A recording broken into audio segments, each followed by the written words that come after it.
Olá pessoal, saudações a todos, aqueles que estão vendo esse canal pela primeira vez. Eu sou o professor Vieira, esse é o canal Antônio Vieira, que se destina a dar apoio a todos os profissionais de topografia, alunos de engenharia civil, de engenharia cartográfica, de agrimensura, profissionais recém-formados. E estamos atualmente fazendo um estudo sobre projeções cartográficas, que é um assunto muito importante para aplicações na navegação, na cartografia náutica e na engenharia cartográfica em particular. Vamos tratar hoje, continuar tratando da projeção de Mercator, que já falamos no vídeo anterior sobre ela, que consiste em envolver um cilindro numa esfera, projetar os continentes e os paralelos e meridianos nesse cilindro e depois desenvolver o cilindro. Fica um mapa mundi, como estamos vendo aí, em que na região próxima ao Equador, onde o cilindro tangencia a esfera, há pouca deformação, mas à medida que as latitudes ficam mais elevadas, as deformações aumentam muito rapidamente. E vamos fazer um estudo a respeito de saber as razões por que isso acontece nesse vídeo de hoje. Então, o vídeo de hoje trata justamente disso. A projeção de Mercator causa grandes deformações em altas latitudes. Por quê? Então, como é que vamos realizar a deformação da esfera sem deformar os ângulos? Uma esfera é implanificável, sabemos disso. A maneira de planificar envolvendo-a por um cilindro e desenvolvendo um cilindro foi um artifício usado por cientistas antigos para que não, usando certos artifícios para não deformar os ângulos, né? Vamos então falar um pouco sobre isso. Já vimos no vídeo passado que no século XVI, antes da criação do cálculo, a projeção, a representação, a planificação da Terra foi feita pelo português Pedro Nunes em 1532 e ele adotou como um artifício para que os ângulos ficassem sem deformação, na realidade a linha de rumbo não tivesse seu ângulo deformado, reduzindo as longitudes, e usou para isso um artifício de cálculo gráfico mecânico, em cima da projeção de Eratóstenes, que é uma projeção equatorial cilíndrica equidistante meridiana. O holandês Mercator, em 1569, ele adotou uma outra solução, uma variante daquela solução do português Pedro Nunes, mas aplicando apenas artifícios, apenas construções gráficas em cima daquela projeção de Eratóstenes. Aí está Mercator e Pedro Nunes, que já tratamos disso no vídeo passado. Quem não viu, por favor, veja o vídeo passado, que essa questão está pormenorizadamente detalhada lá. Só foi possível deduzir a equação de Mercator via analítica com a invenção do cálculo por Newton, um inglês de Newton, lá em 1670, e pelo alemão Leibniz, também na mesma ocasião que o Newton criou, ele por caminhos independentes também chegou à criação desse cálculo integral diferencial, e esse cálculo é que permite então fazer uma dedução analítica dessa projeção de Mercator, em que o português e o holandês fizeram no século XV, né, por via gráfico-mecânica. Vamos então tratar da dedução analítica da projeção de Mercator. Temos aqui então a projeção, um mapa mundi na projeção de Mercator, né, e o estagiário aqui, representando aqui o estagiário que vai estagiário ali deve estar aí no terceiro período, né? Quarto período de engenharia, ele está proposto a fazer isso. Aqui está o mapa mundi e ele tem que fazer isso. Ele, então, como vai aplicar o cálculo de Newton, ele já está desconfiando que precisa recordar cálculo 1. Mas aí vem a sua memória, sussurrando ali no ouvido dele, o Pedro Nunes, dizendo-lhe que ele tem que iniciar pela condição de conformidade. É a condição que permite transformar a esfera num plano de tal maneira que os ângulos medidos sobre a superfície da Terra, um ângulo entre duas curvas, esse ângulo se mantenha sem deformação quando essas duas curvas são representadas no plano, no cilindro. Então, nosso amigo ali vai estudar essa razão de conformidade. E ela diz o seguinte: a razão entre os arcos de paralelo e meridiano na carta deve ser a mesma que entre os seus homólogos na esfera. Essa foi a razão de conformidade, né, que Pedro Nunes estabeleceu em 1532 para que a loxodrômica, né, a linha de rumo, pudesse ser representada por uma linha reta na carta de Mariar, lá dos portugueses. Então, aqui está traduzido essa razão na carta e na esfera, e aqui nós estamos vendo um pedacinho da projeção de Mercator, em que nós traçamos aqui o eixo X, representando aqui, está fora de escala, mas representa o Equador, e aqui na vertical um eixo Y, o eixo Y, não botei o Y aí para nomeá-lo. E esse paralelo pontilhado que aparece aí, que passa pelo C', foi aquele paralelo que o Mercator transladou, aquele que passava pelo ponto C, para que a loxodrômica, essa em vermelho, que forma um rumo Mi com o eixo do Y, né, o eixo norte-sul, o eixo norte, esse ângulo pudesse ser representado sem deformação. Então nós temos aí um triângulo infinitesimal formado na carta de Mercator, em que o dx é o comprimento desse arco BC' e o dy esse outro segmento AB. Então temos aí um triângulo infinitamente pequeno, retângulo em B, formado aí na carta de Mercator. O BC' aqui na carta é o dx, que vale R de lambda. Daqui a pouco eu vou mostrar na esfera o homólogo desse dx, que é o R de lambda, lá na geometria da esfera.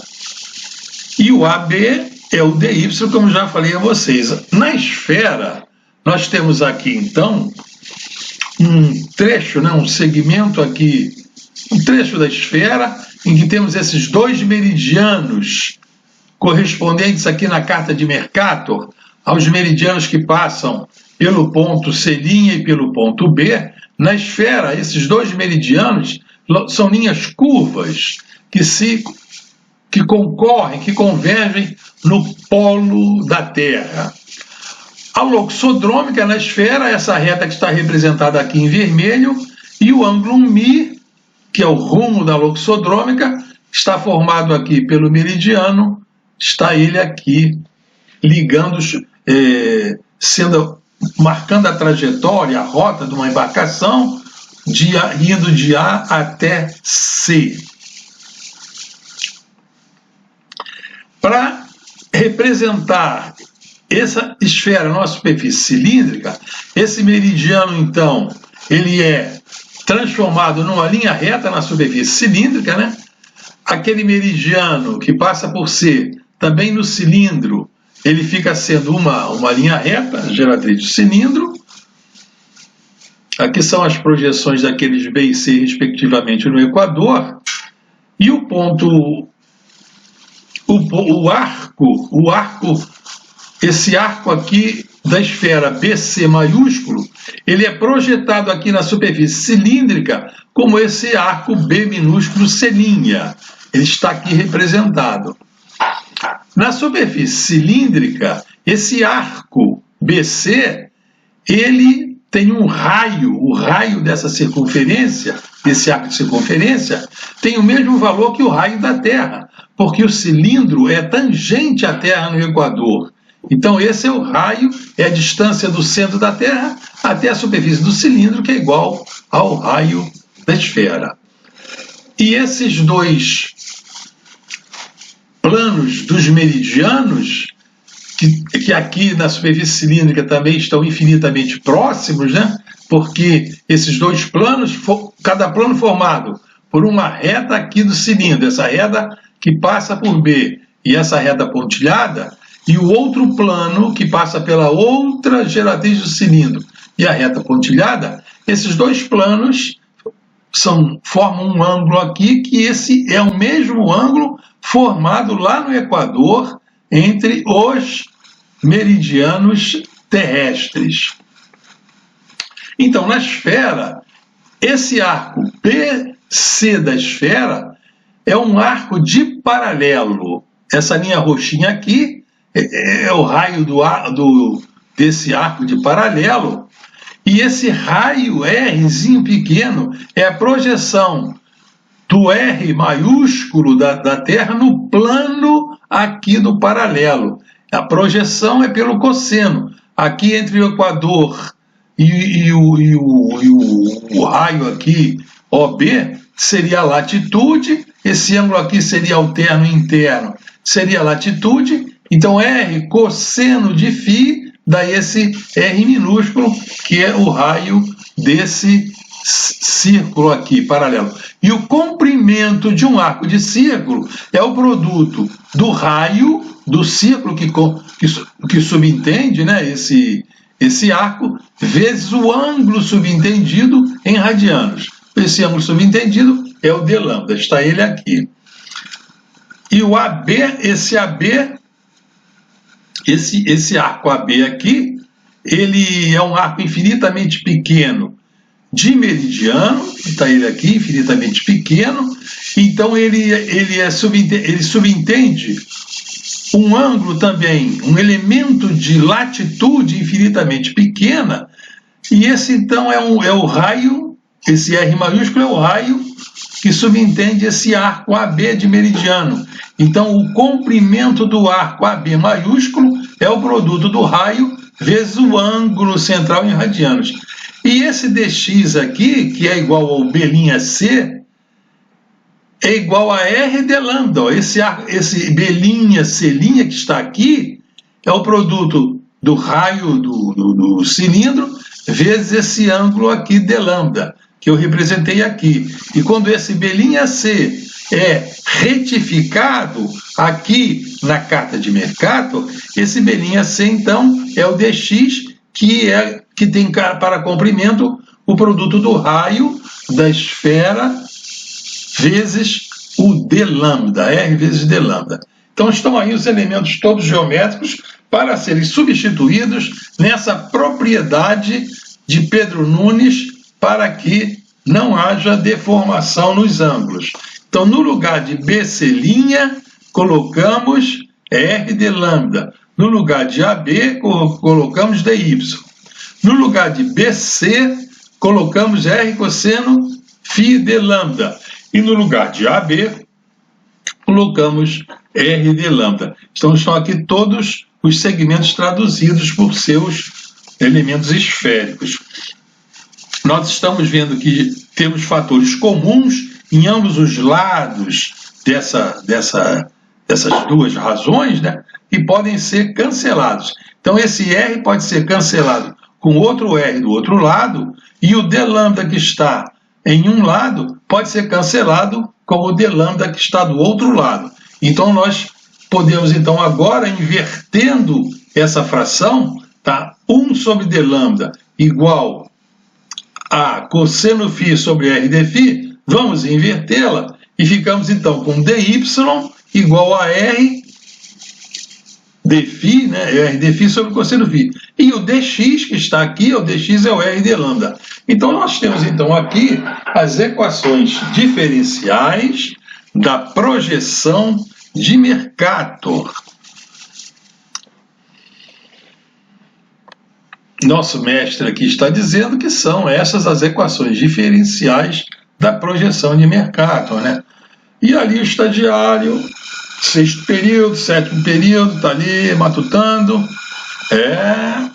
Ele está vendo aqui que não sabe resolver, que ele vai pedir ajuda ao Newton ou ao Leibniz, que já tinham inventado o cálculo lá em 1670, e com esse cálculo diferencial integral, ele então poderia resolver essas equações diferenciais, chegar então à expressão analítica da projeção de Mercator. Entretanto, o professor diz ao estagiário lá do sexto, sétimo período: antes de resolver as equações, entenda o que elas informam. Então, ele desenhou aqui no seu quadro e disse para que o aluno analisasse a taxa de variação da função. Então, reparem que a taxa de variação da função está aqui a derivada da função, dy sobre dφ. Na equação diferencial, então, passando o dφ para cá, que aqui é 1, ficamos com dy sobre dφ. E fica, então, 1 sobre cosseno φ. Então, essa taxa de variação da função, quer dizer, o quanto o y varia quando o φ for variando, essa taxa de variação é uma função secante de φ. Essa taxa de variação é a função da latitude. E essa função é a secante de φ. Então, reparem aqui o gráfico, o professor mostrando o gráfico da seção secante de φ.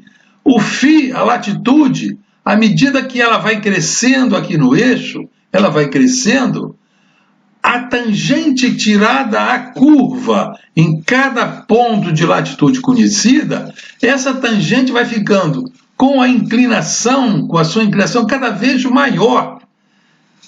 E essa é a taxa de variação. Essa taxa de variação da secante de φ, ela cresce extremamente rápido quando o φ vai se aproximando aqui de 90 graus. Quando o φ se aproxima de 90 graus, reparem aqui que o cosseno está no denominador. O φ se aproximando de 90 graus, o cosseno vai se aproximando de zero, e essa taxa de variação vai variando muito rapidamente. É isso que o gráfico está dizendo, é isso que a equação está informando. E aqui, no caso da variação do x com lambda, essa taxa de variação do dx com d lambda é constante. Isso quer dizer que para valores uniformemente espaçados da longitude, os valores do x vão acompanhar aquele mesmo ritmo. Mas no y não, a função não é linear. Então, com essa taxa de variação, nós já podemos, então, ver, né, e perceber por que os paralelos, né, por que esses paralelos da projeção de Mercator, que são medidos a partir do Equador, né, tomando o Equador como origem, esses valores aqui, a distância de cada paralelo ao Equador, que essa distância é chamada latitude crescida, essa distância vai aumentando rapidamente à medida que a latitude vai se aproximando de 90. Quando a latitude chega perto dos polos, essa variação do y é tão grande que não dá nem para representar. Esses retângulos aqui que representam no Equador um quadrado, imagina que fossem quadrados de 1 grau por 1 grau.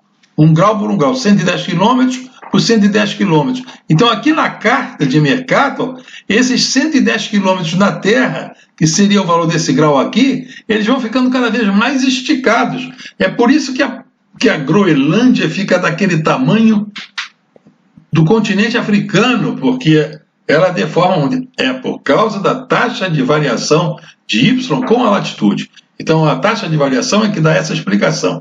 Está ela aqui, a taxa de variação de y de φ aumenta com o crescimento da latitude φ. Enquanto φ se aproxima de 90 graus, o cosseno se aproxima de zero, né? E o y se aproxima do infinito. E no caso do paralelo, ela é constante. Então aqui os paralelos, os meridianos, olha, os meridianos estão uniformemente espaçados, porque a variação do x com os meridianos, a variação do x com a latitude, ela é linear. Então é uniformemente espaçada, forma uma progressão aritmética. É o que está dito aqui. Vamos ver a solução das equações diferenciais. Temos aqui, então, para nos guiar nessa projeção de Mercator, vamos estabelecer aqui um sistema de eixos. O eixo X, o eixo Y, esse paralelo aqui que eu representei e esse meridiano pontilhado, eles definem um ponto de coordenadas de Mercator x e y. Quer dizer, depois que resolvemos a equação de Mercator, nós temos então como achar os valores dessas coordenadas x e y, valorizando as equações da projeção de Mercator, né? Então, o Equador está aí, para a latitude φ igual a zero, até a latitude φ. A latitude desse paralelo é φ. Então, aquele arco de paralelo lá na Terra que tem latitude φ, ele está representado aqui por uma distância y do Equador até ele. E esse meridiano, ele vai ter uma longitude, eu chamei de lambda zero, é a longitude de referência. Pode ser qualquer uma. Se eu quisesse, eu poderia botar esse meridiano passando aqui por Greenwich, o lambda zero. Aí já seria formar um mapa mundi com os meridianos sendo contados a partir do meridiano de Greenwich. Esse aqui, para efeito didático, eu botei num lugar qualquer, num meridiano qualquer.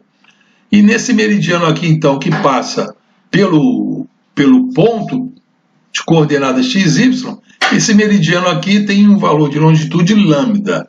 Então está aqui a nossa carta de Mercator, sistema de coordenadas, com a correspondência entre os meridianos e os paralelos com as coordenadas x e y de Mercator. Então, para resolver essa equação diferencial, basta aplicar o cálculo integral. Então, a integral desse primeiro membro é igual à integral do segundo membro. A integral do primeiro membro está aqui representada. É a integral de 0 a y de dy. Não é? O y começa em 0 e vai até aqui o valor de y. Integrar o dy de 0 a y. Integrando o y de 0 a y, nós vamos ter o y, a integral definida. Vai ser y menos 0, vai dar o y. E no segundo membro, a integral dessa razão aqui vai ser de 0 a φ. Então, enquanto o y, esse valor de y vem até esse valor aqui desse paralelo, o seu homólogo em termos de latitude é φ. A latitude φ correspondente a essa latitude crescida y, essa latitude isométrica y, é o φ. Então, enquanto o dy varia de 0 a φ, essa latitude aqui vai variar de 0 no Equador até o φ, que é o correspondente àquele y ali. Temos ela aqui. Então, aqui nós estamos vendo essa integral, será a integral de... Esse r pode sair fora, vai ser a integral de secante de φ dφ. Eu estou colocando direto aqui o valor da integral para não alongar o vídeo, mas depois eu vou fazer um vídeo com essa maneira, demonstrando como é que se sai desse valor daqui da integral e chega a ser esse segundo membro. O próximo vídeo vai tratar sobre isso. Então aqui está o valor dessa integral. O y é igual ao valor do raio vezes o logaritmo neperiano da tangente de 45 graus mais φ sobre 2. Esse raio aqui é uma transformação do raio da Terra para uma escala do mapa no Equador. Então, por exemplo, vocês estão vendo esse mapa aqui na tela, imaginem que vocês dobrassem esse mapa formando um cilindro. Esse cilindro, ele seria tangente a uma bolinha de ping-pong, por exemplo. Imagina ele formando um canudo aqui. Seria envolvendo uma bolinha de ping-pong. Essa bola de ping-pong teria um raio. É esse raio aqui. Então, essa esferazinha, chamada esfera modelo, é a esfera terrestre reduzida a uma escala. E essa escala é a escala do mapa ao longo do Equador. Então, ao longo do Equador, temos essa escala do mapa. Está ela aqui. Mas depois do Equador, a escala vai aumentando, que as áreas vão ficando cada vez maiores, é como se a escala fosse aumentando. Bom, então está aí. O dx é r de lambda, fazendo a mesma coisa, integral definida, integral do dx de 0 a x, então está aqui o eixo x, fazendo a integral desde 0 aqui até esse x, né, esse x aqui do ponto, será igual a integral de r de lambda. O d lambda correspondente ao x igual a 0, eu chamei aqui o x igual a 0 com esse valor da longitude lambda 0, está ela aqui. E o x aqui correspondente ao ponto, esse ponto tem uma longitude, o meridiano desse ponto tem uma longitude lambda. Então, o correspondente a esse x aqui, esse limite superior da integração, é o lambda do d lambda. Então, fazendo-se essa integral, seria a integral imediata, né? Seria o limite superior menos o limite inferior. O r é constante, então seria lambda menos lambda 0. Está ela aqui. Então, eu vou deixar aqui agora para vocês um desafio que oportunamente vamos ver. Então, o desafio é o seguinte. A escala mostrada em um mapa na projeção de Mercator, por exemplo, podia ser 1 para 300 mil, 1 por 1 milhão, 1 para 10 milhões. Esse valor da escala é válido, é verdadeiro somente ao longo do Equador ou do paralelo que tenha contato com o cilindro. A pergunta é a seguinte, o desafio é o seguinte, você sabe calcular o valor dessa escala em qualquer ponto do mapa? Por exemplo, lá na Groenlândia, a escala ficou muito grande. Ficou muito grande, mas em que valor? Você conhece o valor da escala lá no Equador. E lá na Groenlândia, que está muito grande, o tamanho da África. Qual é a escala do mapa lá? Não é igual ao do Equador. Você sabe calcular a escala do mapa lá? Isso daí interessa a quem lida com cartografia, a quem lida com cartografia náutica, a pilotos na navegação. Isso interessa saber fazer essa questãozinha. E um outro desafio é o seguinte, nós temos aqui um triângulo na carta de Mercator, né? E faço o seguinte, um navio percorre o paralelo na carta de Mercator, lá na Terra ele percorre um paralelo AC, uma latitude de 60 graus, aqui essa latitude desse paralelo é 60 graus, e chega ao ponto C. No mesmo instante em que um outro navio chega ao ponto B, situado, né, nesse meridiano de A. Então ele percorreu o meridiano de A. Então, se esse percurso feito pelo navio aqui no paralelo AB foi 300 milhas náuticas, e nesse o outro navio no meridiano AB percorreu 400 milhas náuticas, isso tudo medido na carta de Mercator, está tudo medido na carta de Mercator. Mediu isso. Então, sobre a Terra, lá sobre a Terra, o valor dessa distância entre os navios, essa distância BC, será 500 milhas náuticas? Isso aqui é um triângulo pitagórico, aqui no plano de Mercator. Será que essa distância aqui são 500 milhas náuticas? Resolvam esse problema, esse desafio. Bom, senhores, terminamos aqui a nossa aula. Obrigado por tê-la assistido. Se vocês gostaram da aula, deem o seu like. Os que ainda não estão inscritos, para receber outros vídeos que vamos publicando oportunamente. E até a vista, pessoal!